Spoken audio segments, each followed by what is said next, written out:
Guys, math guide চ্যানেলের পক্ষ থেকে তোমাদের সবাইকে ধন্যবাদ।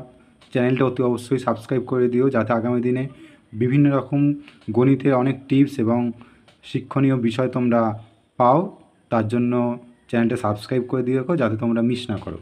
এবার আসছি আজকের যে মূল টপিক, সেটা হচ্ছে গসাগু ও লসাগু। গসাগু শব্দের অর্থ হচ্ছে গরিষ্ঠ সাধারণ গুণনীয়ক, যার ইংরাজি নাম হায়েস্ট কমন ফ্যাক্টর। লসাগু শব্দের অর্থ লঘিষ্ঠ সাধারণ গুণিতক, যার ইংরেজি শব্দ অর্থ হচ্ছে লোয়েস্ট কমন মাল্টিপল, এলসিএম। এবার আমি কিছু সংখ্যার গসাগু লসাগু দু রকম পদ্ধতি দেখাবো। প্রথম পদ্ধতিটা হচ্ছে একসাথে আমি তিনটে সংখ্যার গসাগু লসাগু বার করবো, আর একটা পদ্ধতি হচ্ছে আলাদা আলাদা হবে। তো প্রথম পদ্ধতি তোমরা দেখতে পাচ্ছ 100, 150 এবং 200, এদেরকে আমি কি করছি, ভাগ করছি। দেখো, প্রথম 2 দিয়ে ভাগ করেছি, তারপর 5 দিয়ে, তারপর আবার 5 দিয়ে, তারপর আবার 2 দিয়ে। তাহলে সমস্ত ভাগ যখন হয়ে গেছে, এবার আমাদের গসাগু আর লসাগু বার করব। তো গসাগুর ক্ষেত্রে দেখো কী বেরোচ্ছে। প্রথম 2 দিয়ে সবাই ভাগ গেছে, তারপর 5 দিয়ে সবাই ভাগ গেছে, তারপরে 5টা দিয়ে সবাই ভাগ গেছে, কিন্তু পরের 2টা দিয়ে এই 2 গেছে, 3 যায়নি, 4 যায়নি। তাহলে আমি প্রথম 3টে নেব, যেটা দিয়ে সবাই ভাগ গেছে। 2 গুণ 5 গুণ 5, এই 3টে হলো গসাগু। ঠিক আছে, তাহলে 2 গুণ 5 গুণ 5 কত হচ্ছে সংখ্যাটার গসাগু? 50। ঠিক আছে, এবার আসছি লসাগু। লসাগু কোনটা দিয়ে ভাগ করবো? সব কটা গুণ করে দেবো।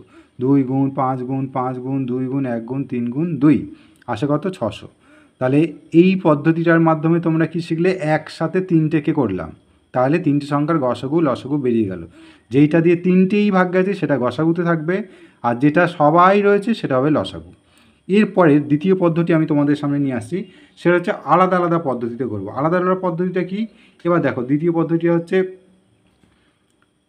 কি না, 100 যেটা ছিল তাকে আমি বিশ্লেষণ করলাম, 150টাকে করলাম, 200টাকেও বিশ্লেষণ করলাম। 100 থেকে আমি কি পেলাম? 2টো 2 পেলাম, 2টো 5 পেলাম। 150 থেকে কি পেলাম? 2 3 5 5। 200 থেকে পেলাম 3টে 2, 2টো 5। তাহলে এখন আমি কি করব? গসাগু বার করব। গসাগুর নিয়ম কি? যেটা সবার মধ্যে থাকবে কম পক্ষে। তাহলে 2টো 2 এখানে রয়েছে, এখানে একটা, তা কম কোথায় রয়েছে? এখানে। এই একটা 2 দেখো এখানেও আছে, এখানেও আছে, তাহলে আমি একটা 2 নেব।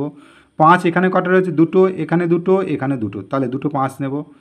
3 নেব না, কারণ 3 সবার মধ্যে নেই। গসাগুর ক্ষেত্রে হচ্ছে কমন, সাধারণ এবং সবার মধ্যে কমপক্ষে, কমন বা সাধারণ এবং সবার মধ্যে থাকতে হবে কমপক্ষে। তাহলে 50 হয়ে গেল আমার গসাগু।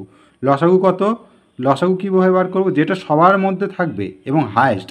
দেখো, 2 সবার মধ্যে রয়েছে, ঠিক আছে, 3টে 2 সবার মধ্যে রয়েছে, তাহলে আমি 3টে 2 নিলাম।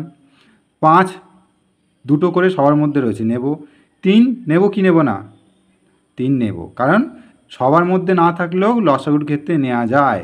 তাই আমার লসাগু হলো এই সমস্ত সংখ্যার গুণফল। তাহলে কত হলো আমার? 600। তাহলে আমার 3টে সংখ্যার গসাগু এবং লসাগু আমি আলাদা আলাদা দুটো পদ্ধতিতে শেখালাম। তোমরা এটা ভালো করে নোট করে নিও, পরীক্ষায় অতি অবশ্যই আসবে। আমার ম্যাথ গাইড চ্যানেলটা সাবস্ক্রাইব করে দিও, যাতে আগামী দিনে এরকম ধরনের আরও ভিডিও তোমরা মিস না করো। ধন্যবাদ, সবাই ভালো থাকবে।